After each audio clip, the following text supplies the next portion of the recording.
전능하사 천지를 만드신 하나님 아버지를 내가 믿사오며 그 외아들 우리 주 예수 그리스도를 믿사오니 이는 성령으로 잉태하사 동정녀 마리아에게 나시고 본디오 빌라도에게 고난을 받으사 십자가에 못 박혀 죽으시고 장사한 지 사흘 만에 죽은 자 가운데서 다시 살아나시며 하늘에 오르사 전능하신 하나님 우편에 앉아 계시다가 저리로서 산자와 죽은 자를 심판하러 오시리라.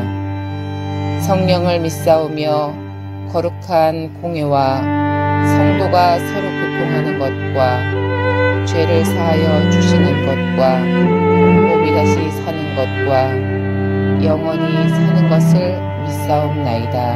아멘.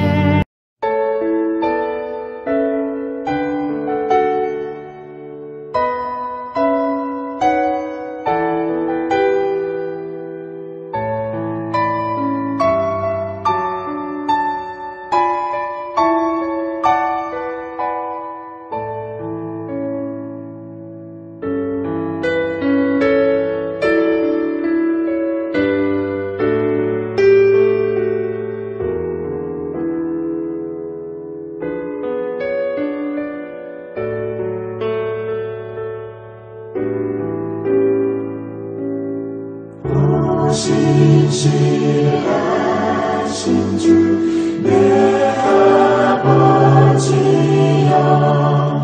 늘 함께 계시니 두려움 없네. 그 사랑 변찮고 날 지키시며 어제나 오늘이 한결같네. 오 신실하신 주, 오 신실하신 주, 날마다 자비를 베푸시며 일어날 모든 것 내려주시니 오 신실하신 주 나의 구주.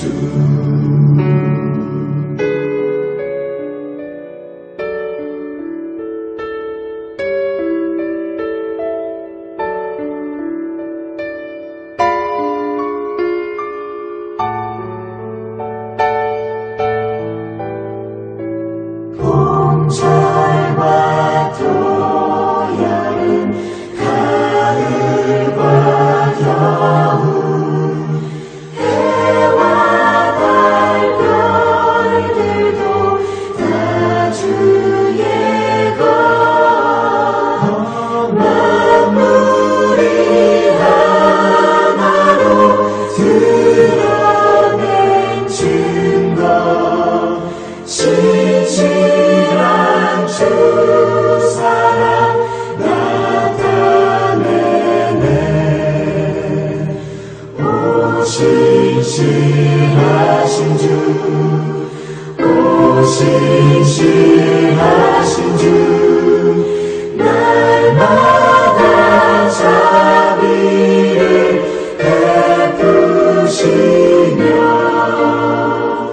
일어날 모든 것 내려주시니 오 신실하신 주 나의 구주. 오 신실하신 주님.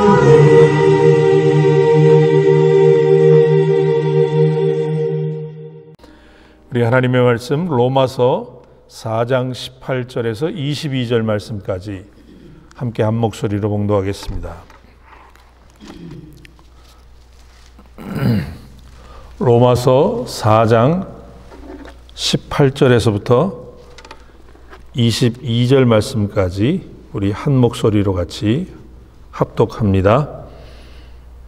아브라함이 바랄 수 없는 중에 바라고 믿었으니 이는 내 후손이 이같으리라 하신 말씀대로 많은 민족의 조상이 되게 하려 하심이라.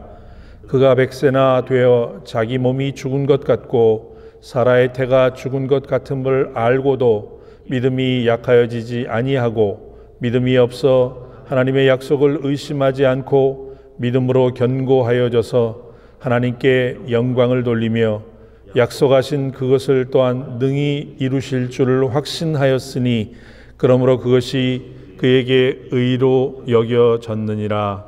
아멘. 우리 기독교 역사를 통해서 볼 때 믿음이란 무엇인가라고 하는 것을 정의할 때 크게 4가지 정도로 우리가 함축해서 말할 수 있습니다. 믿음이란 어떤 사람에게는 기독교 교리에 동의하는 것이다 라고 말해서 내가 의지적으로 동의하는 것을 믿음으로 규정합니다. 내가 의지적으로 애써서 그렇게 믿으려고 하는 것이죠. 또 어떤 사람은 행위를 강조하여서 세례받고 내가 정기적으로 교회 예배에 참석하며 성찬식에 참여하는 것이 나의 참된 믿음이다 라고 말하므로 자기의 신앙 행위가 어떠한 믿음의 행동을 하게 될 때 바로 그것이 바로 올바른 믿음이다 라고 정의하기도 합니다. 또 어떤 사람은 우리의 내면의 감정적인 상태를 강조하여서 우리가 하나님을 떠올리거나 아니면 깊은 신앙적인 몰입 상태에 우리가 집중하게 될 때 우리의 감정이 충만하게 복받쳐 오는 이것이 내 안에서의 하나님께 대한 믿음이다 라고 이렇게 감정의 상태를 강조해서 주장하는 그런 사람도 있습니다.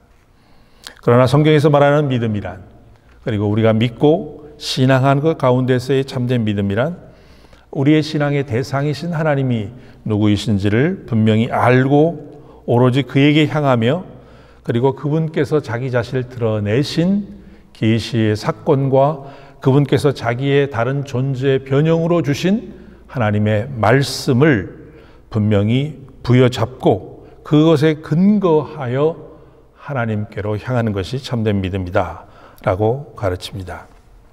이것이 우리의 믿음의 바른 정의라고 말할 수가 있습니다. 다른 모든 3가지는 우리의 내면으로부터 우리의 행위로부터 그리고 우리의 의지로부터 우리의 믿음이 출발하는 것에 강조하고 있지만 참된 신앙의 믿음은 하나님이 계신 것과 그분이 계시하여 주시고 말씀하신 것이 우리에게 다가오셔서 우리를 불러일으킬 때 참다운 믿음이 시작한다. 곧 하나님의 계시의 말씀에 바탕을 둔 곳에서 출발하고 있다라고 말하고 있습니다. 오늘 본문에서 사도 바울은 아브라함의 신앙과 관련해서 믿음의 본질을 우리들에게 규명해 주고 있습니다. 바울은 이것을 하나님께서 의로 여기셨다라고 하는 마지막 오늘 22절 본문 말씀을 통해서 2가지를 그의 믿음의 모습으로 규정하고 있습니다. 아브라함은 믿음은 바랄 수 없는 것 중에 바라고 믿은 것이었다. 또 18절에서 강조하고 있죠. 19절에서는 아브라함은 하나님의 말씀, 약속이 성취될 수 없는 불안한 상황 속에서도 이 하나님께 대한 믿음이 약해지지 않았다. 하나님이 이런 아브라함의 모습을 의로 여겨주신 거예요. 그에게 크레덴셜을 주고 네가 그 의로서 나에게 하나님의 은혜와 은총을 덧입을 수 있다라고 말하고 있는 것이죠. 아브라함이 자기의 후손을 직접 낳기까지는 100세 아주 많은 나이에 속해했습니다. 자기의 아내는 불임 상태였고 하나님께서는 25년 동안 약속하신 것을 이루지 못하는 그러한 상황 속에서도 그는 하나님께서 자기의 약속을 분명히 성취하실 것이다 라고 하는 것에 그는 전혀 의심하지 않았고 그리고 사라의 불임 상태를 알고도 자기는 이것은 이루어질 수 없는 상황이다, 약속이다라고 하는 그런 상황 속에서도 그는 하나님께서 능히 이루실 것을 확신하였다라고 하는 것이죠. 물론 창세기 이 동일한 본문과 관련된 내용을 살펴보면 그 행간을 읽다 보면은 아브라함이 하나님 앞에 전혀 머뭇거리는 순간이 없었다. 때로는 하나님에게 그가 의심의 순간이 없었다라고 우리는 분명히 말할 수 없습니다. 아브라함도 의심했고, 아브라함도 흔들렸고, 아브라함도 인간적인 생각에 따라서 자기가 갈 수 있는 데까지 끝까지 그는 갔지만은, 그러나 그럼에도 불구하고 그는 하나님께서 약속하신 것을 향해서 항상 되돌이켜 갔고, 그 하나님의 주신 약속을 결국 궁극에는 믿고 그 하나님께로 나아갔다라고 하는 사실을 우리는 기억할 수가 있습니다. 남쪽으로 내려가지 말라라고 하는 곳에서 아브라함은 기어코 애굽까지 가서 거기서 봉변을 당하고 거짓말까지 하게 되는 그런 상황에 그는 내몰립니다. 롯을 구출하여 그는 편안할 줄 알았으나 다시 위기에 빠지자 자기에게 후손이 없는 것을 알고 자기의 집에서 길리운 엘리에셀이 자기의 상속자다라고 하나님 앞에 당당하게 이야기하기도 합니다. 하나님께서 주신 약속을 그럼 어떻게 하나님께서 이루실까라고 자기 아내와 머리를 굴려서 사례를 통해서 그는 그의 몸종 하갈을 아브라함에게서 주어서 이스마엘을 낳게 함으로 엄청난 그 가문의 어려움을 초래하게 됩니다. 그는 99세 되었을 때 하나님께서 내 약속을 기억하라. 내가 너를 큰 민족을 이루게 하고 내가 너에게 약속한 이 땅을 너에게 줄 것이다 라고 했었을 때 아브라함은 솔직히 하나님 앞에 콧방귀를 끼며 그저 제가 낳은 이스마엘이나 잘 키워 주십시오 라고 하나님 앞에서 웃으면서 말씀드렸던 것을 우리는 보게 됩니다. 그럼에도 아브라함은 하나님께서 분명히 약속하신 것을 보고 그 하나님이 신실하시다라고 하는 사실을 그는 매 순간마다 느꼈기에 뻔히 보이는 불가능한 그런 현실에 그는 매몰되기보다는 하나님께로 다시 믿음으로 향했으며 동시에 갈등이 야기되는 방해되는 모든 상황들을 부딪히는 것 가운데서 그는 하나님이 자기와 함께 계시다라고 하는 것을 알므로써 더욱 믿음의 힘을 얻게 되었고 이 믿음으로 결국은 하나님께서 그를 믿음의 조상으로 세우시는 그래서 하나님께 영광 돌리는 상황으로 나아가게 되었던 것입니다. 우리는 여기서 기억해야 될 것이 아브라함의 현실과 우리의 현실이 조금도 다르다라고 하는 것이 아닙니다. 아브라함은 대단한 믿음을 가졌었던 믿음의 조상으로 세울 만큼의 하나님께서 특별히 마치 점지하신 사람이라고 생각할 수 있지만 그러나 아브라함의 부딪힌 그 현실, 하나님이 부르신 그 신앙 앞에서 그가 그 하나님 앞에 온전히 서기까지 다가가는 과정이 지난했고 험난했고 예상했던 것과 전혀 다르고 예측할 수 없었던 상황들의 연속이었다라고 하는 것. 우리의 삶 역시 마찬가지죠. 하나님이 우리를 부르셨고 믿음 가운데 내가 너를 세우고 내가 너에게 영원한 생명을 주어서 내가 너와 영원토록 함께 있겠다라고 하는 하나님의 그 약속이 우리의 삶 속에서 이루어지는 것 같지 않고 우리는 중간에 그냥 명멸할 수밖에 없고 그저 우리는 하나님의 기대로부터 떨어져서 하나님과 상관없는 신앙의 삶을 혹 살아가고 있는 것이 아닌가 우리는 마찬가지로 생각하게 됩니다. 하나님께서 약속하신 것과 우리의 현실은 정반대로 나아갑니다. 불의한 자가 형통하는 이런 세상이 되고 악한 자들이 평탄한 길을 가게 되는 이런 삶 속에서 우리는 살아갑니다. 믿음 그대로 살아가게 될 때는 우리는 먹고 살 수 없을 그런 지경에까지 머무르는 것이 우리들의 모습입니다. 하나님이 내가 너로 하나님을 섬기고 내 부모를 온전히 공경하면 장수하겠다라고 하나님께서 축복하시고 약속하셨지만 그러나 우리는 이른 나이에 우리는 때로는 쓰러지고 우리는 한창 일해야 될 나이에 우리는 우리 몸을 가누지 못하는 이런 상황 가운데 내몰려서 나의 삶은 인생은 여기까지인가 나의 모든 꿈은 여기까지인가 우리는 그런 치명적인 그러한 상황 가운데 내몰리게 됩니다. 하나님은 세상이 줄 수 없는 평안을 너희에게 주겠다라고 우리에게 주시겠다라고 말씀하시고 우리들에게 생명을 허락하겠다라고 말씀하셨지만 우리는 늘 끊임없이 불안합니다.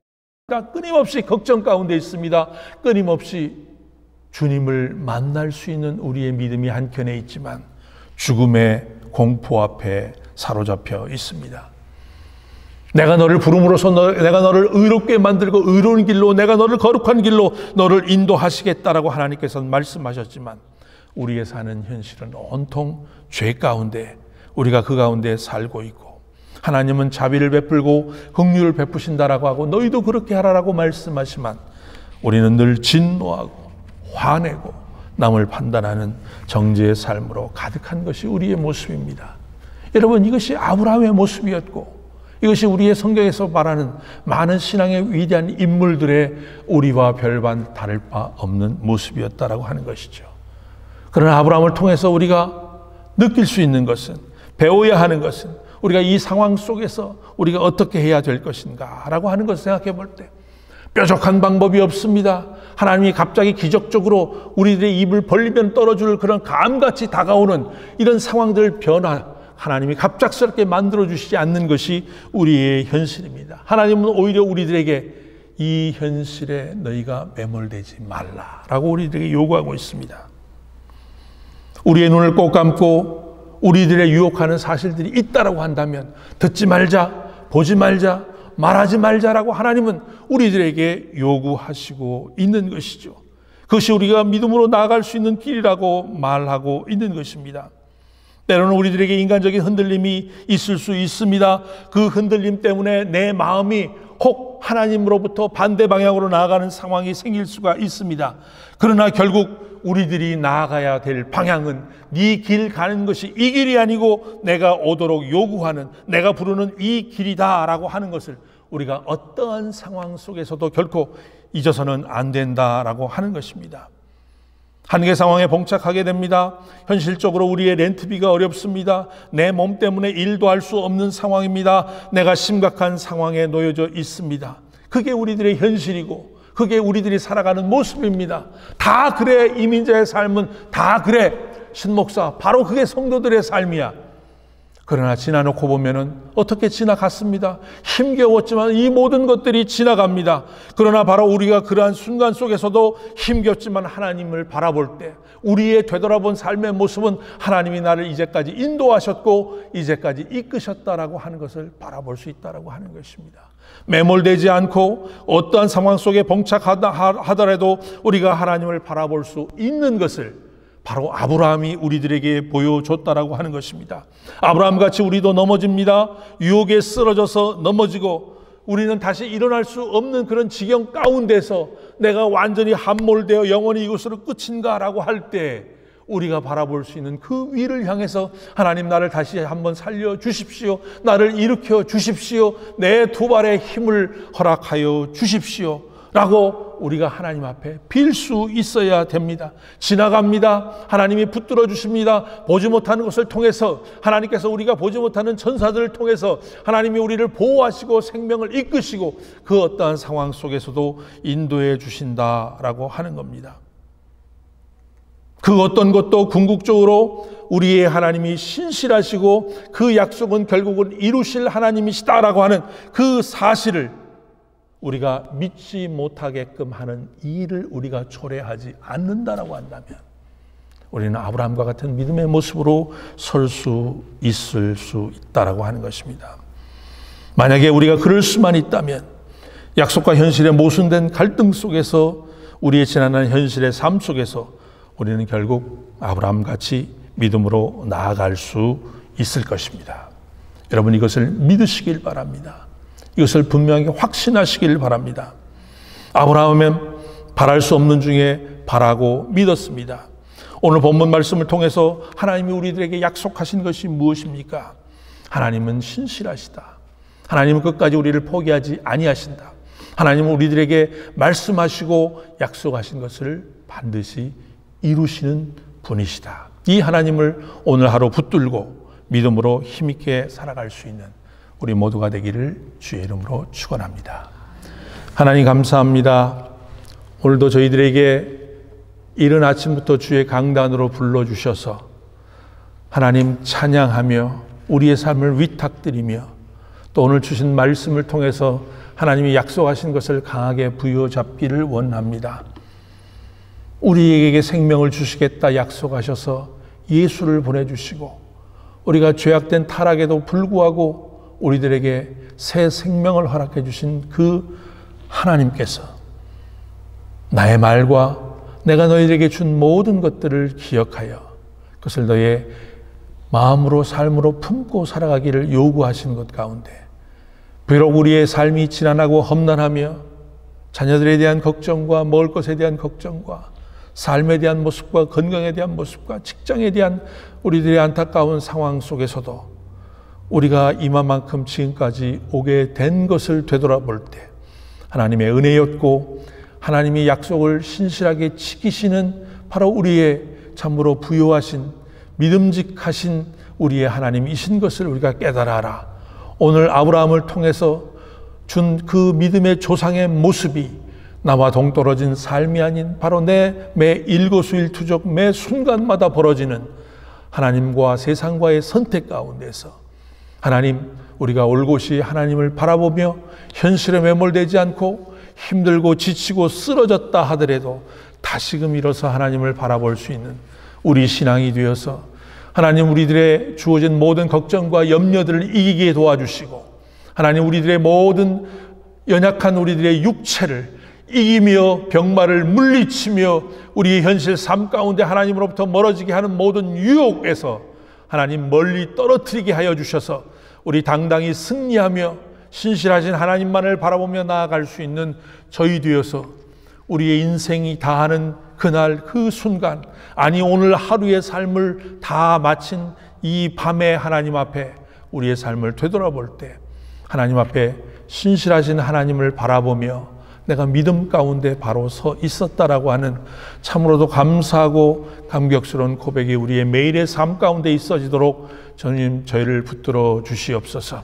암으로 투병하는 주의 자녀들을 주님 기억하여 주시고 호비 들어 힘들어하는 주의 자녀들 강건하게 붙드시며 특별히 오늘 여러 가지 검사와 검진으로 하나님 참으로 모든 것들을 깨끗이 나았고 이기며 나아갈 수 있는 당신의 종이 될 수 있도록 인도하여 주시며 주를 위해서 살아가는 그리고 주의 복음을 가지고 땅까지 전파하며 세계 각국에서 참으로 고군분투하는 당신의 귀한 종들 사역 위에 하나님 함께 해주셔서 주님 오시는 그날 때까지 우리가 끝까지 믿음 가운데 승리하며 나아갈 수 있는 저희가 될 수 있도록 인도하여 주시며 사랑하는 귀한 공동체 세원약교회가 주의 언약을 굳게 부여잡고 늘 든든히 서 이 지역 공동체 가운데 귀한 하나님의 방주요 교회로서 하나님 더욱 든든히 세워갈 수 있도록 주님 역사하여 주시옵소서.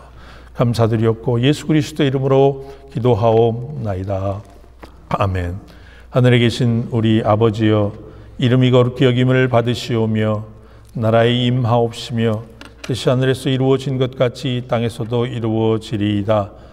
오늘날 우리에게 일용할 양식을 주옵시고 우리가 우리에게 죄 지은 자를 사하여 준 것 같이 우리 죄를 사하여 주옵시고 우리를 시험에 들게 하지 마옵시고 다만 악에서 구하옵소서. 대개 나라와 권세와 영광이 아버지께 영원히 있사옵나이다. 아멘.